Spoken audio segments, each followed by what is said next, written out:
বিসমিল্লাহির রহমানির রহিম।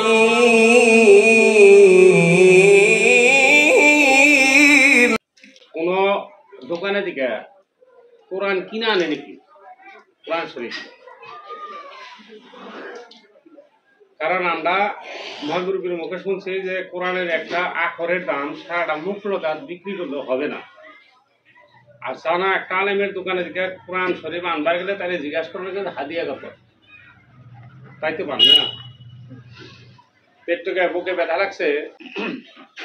আর মোবাইলে কোরআন, মোবাইলের ফেসবুকে যদি কোনো ব্যক্তি কোরআন তেলাওয়াত করে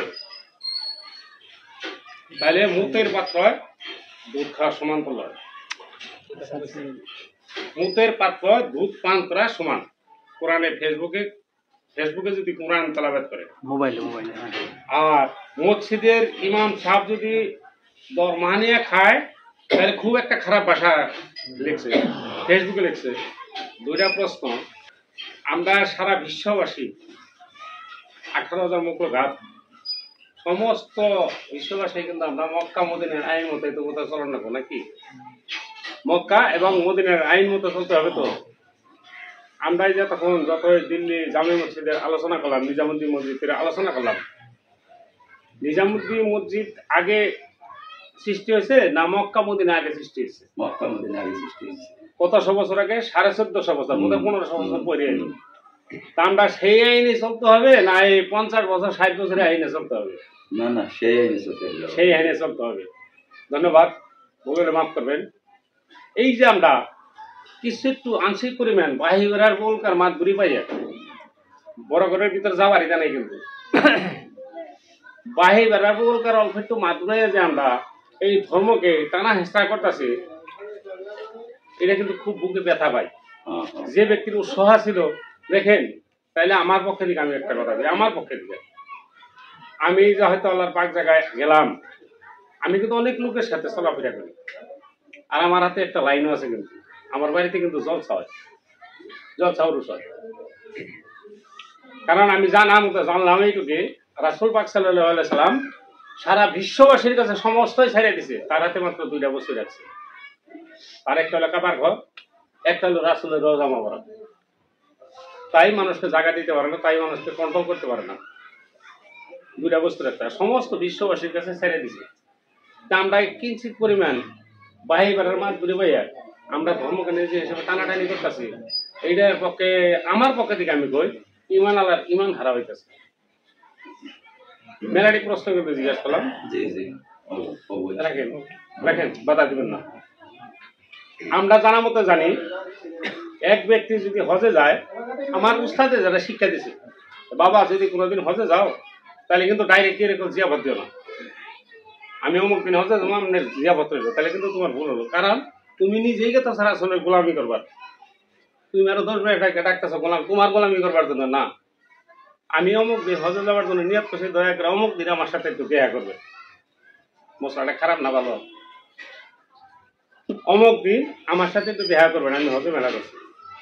ডাইরেক্ট তো জিয়াবত দিও না, বলবো। কারণ তুমি তো একজনের গোলামি করবার গেতেছ এই পর্যায়ে। তো কথাগুলো এই পর্যায়ে যদি হয়, আর আমি জানা মতো জানি, আমি যদি একটা উস্তাদের পাশে বসছি আর কি, এই যে মসজিদে যায় 2-4 টাকা যাই কিছু দেওয়া হয়, এটা দরমার সম্পর্কে দেওয়া না হাজিরা সম্পর্কে দেওয়া? খারাপ পাইবেন না? আপনারা কেউ খারাপ পাইছেন কি? না না না, জানার জন্য প্রশ্ন করছি। কোরআন শরীফ বাজারে থেকে কিনা আনা হয় না হাদিয়া দিয়ে আনা হয়? জি, আমি বলতেছি, ঠিক আছে, ঠিক আছে, ধন্যবাদ। কেউ খারাপ পাবেন না। যে অনেক কিছু প্রশ্ন করছেন না, প্রশ্নগুলো খুব ভালো করছেন, আমরা সবাই উপকৃত হব। আমরা তো জানি যে কোরআন শরীফ আমরা যখন আনি তখন হাদিয়া দেই, তাই না? হাদিয়া দেই, হাদিয়া দেই মানে কি? মানে কোরআনের জন্য সম্মানার্থে আমরা মূল্য বলি না, আমরা হাদিয়া করে বলি, এটা একটা উপযুক্ত শব্দ। ঠিক তেমন ইমাম সাহেবকে যা আমরা দেই, বক্তাকে যা দেই, আমরা কিন্তু কই না যে আপনারা কামলার দাম দিলাম। আমরা কি করি? একটু হাদিয়া নেন, এটা বলি। ঠিক উনি ঠিকই কইছে, এইটাই হলো আমাদের নীতি নিয়ম, আমরা হাদিয়া বলি সম্মান শ্রদ্ধার সাথে। তারপরে আর একটা কইছে যে মোবাইলের মধ্যে কোরআন পড়লে পেশাবের পাত্রে দুধ খাওয়া হইল। হ্যাঁ দুধ পান করা দুধ পান করা হইলো, এটা তো বিরাট মারাত্মক কথা। এই কথাটা খুব মারাত্মক ভুল। সমস্ত ওলামারা বলে যে কোরআন শরীফ আপনি কোরআন শরীফ দেখে যদি পড়েন তাহলে তো খুব ভালো। কোরআন শরীফ আপনার এখানে নাই, এখন মোবাইলে আপনি শুনতেও পারবেন, পড়তেও পারবেন, অসুবিধা নেই। কিন্তু এটা যদি কেউ কয় যে না এটা পড়া চলবো না, অতিরিক্ত বাড়াবাড়ি। আর এটা বাড়াবাড়িটা ছাড় করছে, ছাড় এই কথাটা কইছে যে যে ব্যক্তি কোরআন শরীফ পড়ে মোবাইলের মধ্যে, সে যেন কি করে পেশাবের পাত্রের মধ্যে দুধ ফিয়া খেতেছে, মানে ওইটারে পেশাবের পাত্র করছে আর কোরআন শরীফের দুধ, এরকম এটা ভুল বাড়াবাড়ি করছে। ঠিক তেমন উনি আর এক কথা কইছে যে যারা ধর্মর কাম করার পরে মানুষের কাছ থেকে কিছু পয়সা গ্রহণ করে, ধর্মের কাম কোনটা আছে, ইমামত করে, মাদ্রাসা পড়ায়, মুক্তব পড়ায় বা আজান দেয়, বহুত কাজ আছে। তারপরে স্কুলে শিক্ষা দেয়, স্কুলে কলেজ পর্যন্ত যে কলেজেও ধর্ম শিখাইতো, কলেজেও এরা যে পয়সাটা নেয় সরকারি দেখ বা পাবলিক যেই পয়সা দেয়, এই পয়সাটা ব্যবসার উপার্জনের চেয়ে খারাপ। ব্যবসারা বেচতে গেলে এরা যাওয়া পারবে না, এরকম কথা উনি কইছে। যার জন্যই তো আমাকে মানে এরকম ভুল ভ্রান্তি কথা বলার জন্যই তো আমরা বলতেছি যে উনি কথাগুলো এরকম বইলেই থাকে, মাঝে মাঝে 1000 বার বুঝাইলে উনি কয়ে থাকে। এরকম কয়ে থাকলে তাইলে কি থাকবো, কি ইমান থাকবো, ইসলাম থাকবো। যেমন একটা কথা উনি কইছে যে এলেম, আমল, ইমান সব কিছু মসজিদ থেকে নেন রাখবো। ঠিক কথাটা তো ভালো কথা, মসজিদ থেকে নেন রাখবো, কিন্তু আর রেজাল্টটা কি হবো চিন্তা করছেন কি? মাদ্রাসা থাকবো, কি মক্তব থাকবো, স্কুল কলেজ কিছু থাকবো না, সব এলেম নেন রাখবো, এর থেকে বাইরে থেকে নেন যাবো না। তাহলে মোবাইলটা বন্ধ করছেন হুজুর? চালু আছে তো, কথাগুলো আছে এখন। তাইলে এই যে এগুলা যদি সব বন্ধ হয়ে যায় তাহলে মুসলমানের ক্ষতি হবে না? এই সব কথা বাড়াবাড়ি কথা। আমি তো সব উদাহরণ দেই নাই, উদাহরণস্বরূপ 2-4টা কথা বলছি আমি। এরকম অনেক কথা উনি বলে, যেগুলা কথা ধরেন মারাত্মক কথা। আরেকটা কথা তো কইছে যে লং পেন পিন দেন নামাজ হবে না, এটা কি কত দূর সত্য? আরেকটা কইছে উনি ওটা যে মদিনা শরীফ আর মক্কা শরীফ যে কভার কইও না, হেরো যে কভার কইও। আরেকটা কথা কইছে উনি যেরকম বললেন প্যান্ট শার্ট যারা পরে, প্যান্ট শার্ট পরে নামাজ পড়লে নামাজ হবে না, আল্লাহর কসম খাইয়া কই দিল, তাও কসম খাইয়া কয়, কসম খাইয়া কয়। তারপরে আরেকটা কইছে যে মসজিদ ছাড়া ধর্মের কথা বলা এটা সুন্নতের খেলা। ধর্মের কথা মসজিদে কোন রাখবো, তাহলে মসজিদ ছাড়া যদি কোন না যায় তাহলে মাদ্রাসা থাকবো, কি মক্তব থাকবে, ধর্মসভা থাকবে, ইজতেমা থাকবে, তাহলে সব বন্ধ করে দিয়ে যাবো।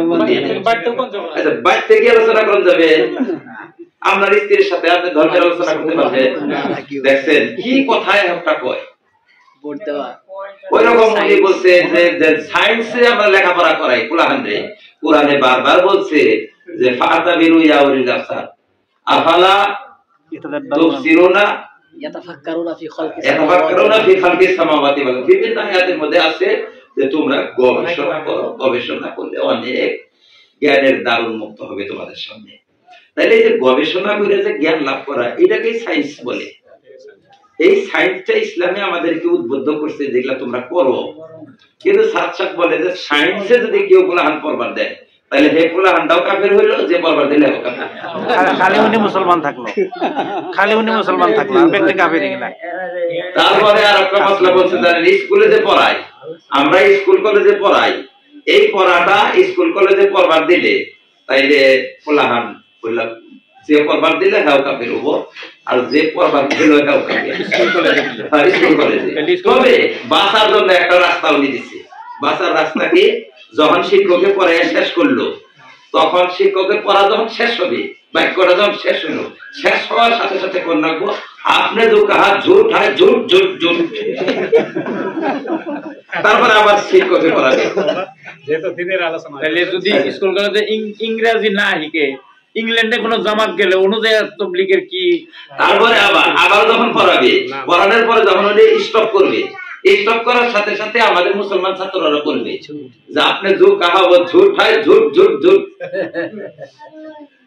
এটা কইলে পারা ইমান বেচা যাবে তাইলে আচ্ছা শিক্ষক কি পরবার দিবি এরকম করলে ক্লাসে যদি মুসলমানের ছেলে হবে যে আপনি যে কাহাও সব ঝুট নাই ঝুট ঝুট যাই হোক অনেক টাইমে ধর্মের বিষয় আলোচনা হলো। এখন যেহেতু ধর্মটা কি পর্যায়ে করতে হবে সেটা আমাদের হুজুর বুঝাই গেল।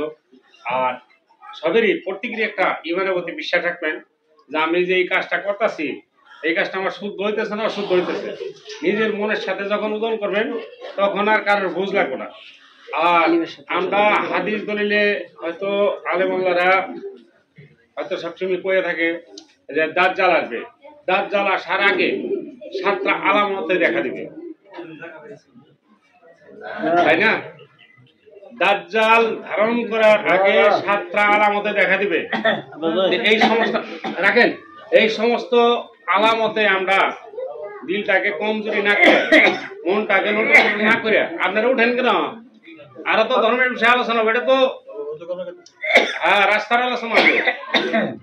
তো আমরা মনটাকে মজবুত করে একটা প্রশ্ন কিন্তু আমি হুজুরকে জিজ্ঞাসা করছি যে ইসলাম মক্কা মদিনার দিকে সৃষ্টি হলো আর আমরা 50 বছরের মাতবরি পাইয়া আমরা মনে যা নয় তাই করতেছি, মনে যা ইচ্ছা তাই দেখাইতেছি না। আসলে দুঃখ এই দুটো প্রশ্নের জবাব হুজুর আমার লাগবে যে মোবাইলে খালি মোবাইলে তো কোরআন শরীফে আনা রাসূলের জীবনী আনে আর সবাসে ঠিক আছে। এখন মানুষ ওরা উঠি করতেছে তো রাসূল করিম সাল্লাল্লাহু আলাইহি ওয়াসাল্লাম যদি রাখে জি জি ইনশাআল্লাহ এখন এই প্রশ্ন জবাব দেই মুনাজাত করে দেই।